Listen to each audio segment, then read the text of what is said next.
we make mistakes in separating the inclusion of the human aspect when we focus on the benefits that technology can give us.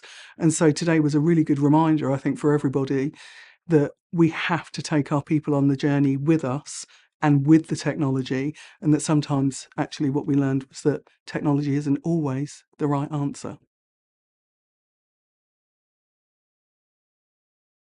I think I would tell them to be thoughtful about it, to actually stop and think, because I think people talk today about how busy everybody is and creating the time to do that.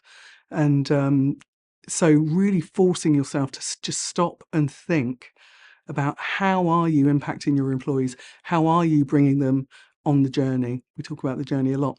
How are you engaging them? How are you thinking about them as human beings, because they are human beings, would be probably one of my top pieces of advice. I think also trying to convince sometimes senior leadership that that's the case can be a challenge. So be armed with data, with research, really understand your subject, because if you don't, you're going to be quickly shut down when you're having those conversations.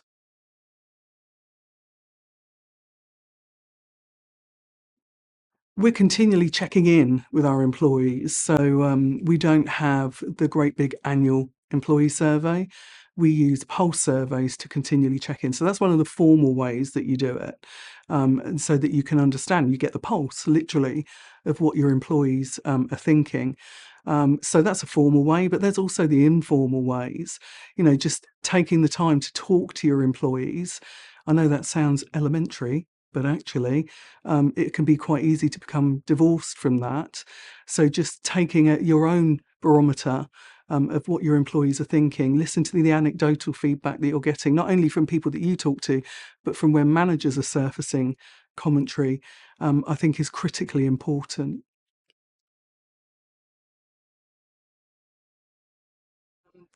I concur with Belinda that line managers are the epicentre. They're the link between senior management, the purpose of the organisation, and the employees.